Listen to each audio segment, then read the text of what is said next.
Mosca era una chica rara, incluso para los estándares de chicos raros. La conocí en sexto grado cuando nuestros apellidos ordenados alfabéticamente nos dejaron en asientos adyacentes, y se giró para verme con una sonrisa animada de dientes separados. Hola. Me dijo. Hola, contesté por lo bajo. Yo era tímida y me sentía intimidada por el primer día de escuela, pero ella no lucía nerviosa en lo más mínimo. Me llamo Eden, pero nadie me dice así. Me dicen Mosca, así que tú también puedes hacerlo. Gracias. Me llamo Stepanie. Deberíamos ser amigas. Está bien. Pero Mosca y yo nunca nos hicimos amigas.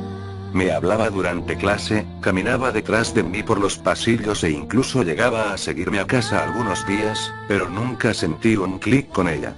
Hasta donde podía ver, nadie más lo sintió tampoco. Pero eso no impidió que sonriera. Siempre estaba sonriendo, siempre animada, siempre de buen humor. Incluso cuando estaba sentada a solas en la hora del almuerzo o cuando era elegida de último en la clase de educación física, siempre sonreía y siempre se veía genuina. El resto de nosotros pensaba que era raro. Una tarde se las ingenió para conseguir una sola invitación a mi casa, después de la escuela, cuando mi mamá la vio parada al pie de nuestra acera mientras yo me dirigía hacia la puerta. ¿Por qué no invitas a tu amiguita?, me sugirió mientras entraba. Solo es Mosca. Es rara, no es mi amiga. Me da la impresión de que quiere serlo. ¿Le has dado la oportunidad? Miré a la chica por la ventana, que estaba sonriendo y pasando el rato en la acera como si supiera que, si era lo suficientemente paciente, le pediría que entrara. Más o menos, murmuré. Anda, Stepanie. Puede que te agrade mucho. Me quejé, pero desistí y abrí la puerta para gritarle a Mosca. Mi mamá dice que puedes entrar para cenar. El rostro pecoso de Mosca se iluminó y no perdió tiempo en correr hacia adentro. En la mesa, mis padres charlaron con ella cortésmente y le preguntaron en varias ocasiones si debían llamar a sus padres. No, está bien, en serio. No les molesta. Mi mamá trabaja por las noches y mi papá pasa enfermo bastante, así que no les molesta si como en la casa de una amiga. La cena no estuvo mal.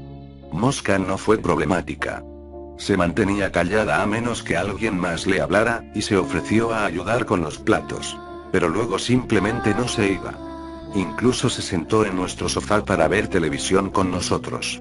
Mi mamá trató de darle a entender sutilmente que se estaba haciendo tarde y que se tenía que ir, pero Mosca permaneció sonriente y despreocupada. Solo logramos que se fuera cuando mi papá le dijo que la llevaría a casa para que no tuviera que caminar en la oscuridad. Oh, no se preocupen. Estoy bien caminando, dijo mientras arrojaba su mochila robusta por encima de su hombro. Gracias por la cena. Estuvo súper buena. La vimos irse hasta que desapareció a la vuelta de la esquina, y luego di un respiro de alivio. ¿Viste? Rara. No seas grosera, Stepanie. Creo que solo se siente sola. Fuera lo que fuera que Mosca sintiera, realmente no la quería cerca de mí. Al final llegué a hacer un grupo nuevo de amigos, el cual no incluía a Mosca, y a pesar de que no nos esforzábamos por excluirla, tampoco hacíamos ningún intento por involucrarla. Mosca aún me saludaba con la mano y me extendía su tradicional saludo alegre, pero ahora parecía entender que no éramos compinches. O al menos eso pensé. Empezó una tarde con la extraña sensación hormigueante de ser observada durante mi ruta a casa desde la escuela. Era inicios de invierno y los días se estaban achicando, así que el sol había empezado a ponerse. Me detuve y me di la vuelta, escaneando la calle solitaria detrás de mí, pero parecía ser que me encontraba sola. Sin embargo, en el preciso momento que retomé mi camino, la certeza punzante de que alguien me estaba observando se disparó de nuevo. Di unos cuantos pasos más y luego me giré justo a tiempo para ver un destello rosa que desapareció calle abajo. Corrí hasta la esquina lo suficientemente rápido para ver a Mosca agachándose al costado de una casa. Su chaqueta rosa resplandecía contra el revestimiento oscuro de la casa. Cuando llegué a casa, le puse la queja a mis padres de que Mosca me había estado siguiendo, pero ellos chasquearon la lengua y me dijeron que probablemente iba en camino hacia su casa. Refunfuñé un poco más, pero al final lo dejé pasar. Después de todo, perfectamente pudieron haber tenido la razón. El día siguiente, en la escuela, Mosca ofreció su sonrisa y saludo usual, pero pretendí que no la vi. Quería que supiera sin lugar a duda que no éramos amigas. Pareció captar el mensaje y dejó de saludarme. Y, aún así, nunca dejó de sonreír. El invierno llegó con fuerza ese año y la nieve cayó en sábanas gruesas y pesadas por encima de nuestro pueblo. Tuvimos unos cuantos días consecutivos de nieve y pasé afuera durante muchos de ellos, deslizándome en trineo y construyendo fuertes de nieve con los niños del vecindario. Normalmente, habría ignorado las pisadas en la nieve alrededor de mi casa por la frecuencia con la que pasaba corriendo ahí afuera, pero cuando salí a brincos por la puerta para otro día de diversión de invierno, noté algo inusual. Tuvimos una nevada fresca por la noche y estaba emocionada por ser la primera en pisotear nuestro jardín, pero ya había huellas alrededor de nuestra puerta principal. Fruncí el ceño, preguntándome si uno de mis padres había salido cuando yo seguía dormida, pero me habían asegurado que me darían el honor de ser la primera en salir. Dejé mi trineo junto a la puerta y seguí las huellas que iban desde el frente de mi casa, a un costado, y luego hacia la parte trasera, en donde formaban un círculo limpio bajo la ventana de nuestra sala de estar. En el círculo, había ramas amarradas entre sí con cordel que se asemejaban a una muñeca rudimentaria. Me estremecí a pesar de la calidez de mi chaqueta, y pateé nieve encima de esa cosa extraña antes de saltar en ella, compactando la nieve con fuerza por si acaso. No tenía ninguna prueba, pero estaba segura de que Mosca estuvo merodeando por la casa. No le mencioné las huellas ni las ramas a mis padres. Dudaba que lo tomarían en serio si se los contaba. Seguían viendo a Mosca como una chica inofensiva y solitaria que buscaba una amiga, pero yo sabía que tramaba algo, y la iba a atrapar y demostrar que no era la chica inocente que mis padres pensaban que era. Solo necesitaba pensar en una buena trampa para Mosca. Un golpe afuera de mi ventana me despertó a la mitad de la noche. Me enderecé enseguida y observé mi habitación, en donde mis cortinas estaban cerradas, bloqueando la noche. Contuve la respiración, mi ritmo cardíaco se empezó a acelerar, y esperé. ¡Pum! Me salí de la cama con sigilo y di un paso, y luego otro hacia la ventana. Había una voz, silente y apagada, y me congelé. Hablaba consigo misma, o quizá me hablaba a mí. No estaba segura y me tenía plantada en mi sitio mientras escuchaba sus murmullos. Al final, logré forzarme a seguir adelante. Agarré las cortinas y las recogí para poder ver afuera. Mosca estaba sentada debajo de mi ventana con una de sus figuras de ramas en su mano. Cuando empujé las cortinas, ella alzó su mirada pálida bajo la luz de luna aparte de sus grandes ojos negros, y nos quedamos viendo la una a la otra por un momento tenso y largo antes de que diera un brinco y se fuera corriendo. Después de regresar las cortinas a su lugar de un jalón, salté de vuelta de la cama y me hundí bajo mis sábanas. Fuera lo que Mosca estuviera haciendo o la intención que tuviera, me tenía plenamente espantada. Decidí que, si quería que se detuviera, tendría que obligarla yo misma. Se lo diría en la escuela al día siguiente, asegurándome de que todos escucharan cómo me había estado acosando y lo rara que era. Eso era lo que haría. La avergonzaría tanto que tendría que dejarme en paz. Incluso con un plan en marcha, se me hizo difícil volver a dormir. Cada sonido de la intemperie me hacía preguntarme si Mosca había vuelto para sentarse debajo de mi ventana. Pero ni siquiera llegó a la escuela al día siguiente, ni al siguiente, y nadie sabía en dónde estaba.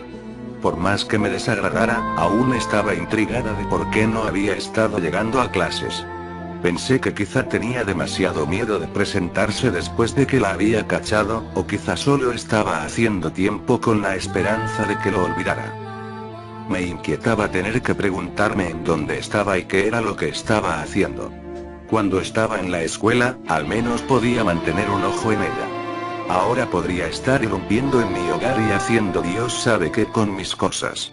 El simple hecho de pensarlo era suficiente para que me tuviera temblando de miedo e ira. Todo apuntaba a que tendría que darle una probada de su propia medicina. Después de clases, me acerqué a nuestro profesor y le dije que Mosca me había pedido que le llevara las tareas asignadas a su casa, pero que había olvidado su dirección. Nuestro maestro estuvo muy agradecido y me entregó gustoso la dirección de Mosca. Insegura sobre lo que pretendía lograr, me apresuré a casa después de la escuela, tomé mi bicicleta y partí para encontrar a Mosca. Vivía a solo unos cuantos kilómetros de distancia en un pequeño vecindario agradable con vallas blancas de palets y casas de 2 pisos. Las luces navideñas centelleaban desde techos revestidos de nieve y ventanas esmeriladas. Revisé su dirección de nuevo y pedaleé hasta su casa, tratando de pensar en lo que le diría cuando la confrontara. Mosca estaba parada en su jardín frontal cuando llegué. Sus manos estaban enterradas en los bolsillos de su chaqueta, y estaba observando su casa. Me detuve con un derrape en la acera resbalosa y dejé que mi bicicleta cayera a mi lado ruidosamente. «Oye». La llamé tratando de sonar agresiva. «Hola», contestó silenciosamente. No se giró para verme. «¿Por qué me has estado siguiendo?», demandé, yendo al grano y pisoteando el suelo detrás de ella. «¿Por qué estabas afuera de mi casa?». «Lo siento», y la agarré del brazo y la obligué a que me encarara con toda la furia que una niña de 11 años podía amasar, y luego toda mi bravuconería y valentía llegó a un final confuso. Mosca aún estaba sonriendo, pero era una expresión forzada y apenada, y había lágrimas derramándose por sus mejillas. «¿Mosca?». Mosca repitió a través de una sonrisa de dientes apretados. «Mi madre me dio ese apodo. ¿Sabes por qué?». «No». Inquirí con cautela. «Comenzó a llamarme Mosca porque yo solo era otra pequeña adición a la pila de mierda que era su vida, no haciendo más que zumbar y ser una peste». Aflojé mi agarre sobre su brazo y ella se volteó de nuevo a su casa. «Disculpa por haberte seguido y eso. Es solo que tu familia fue tan agradable. Tú también lo fuiste. Simplemente quería rodearme de eso. Fue divertido pretender por un tiempo». ¿Pretender? Había retrocedido un par de pasos involuntariamente.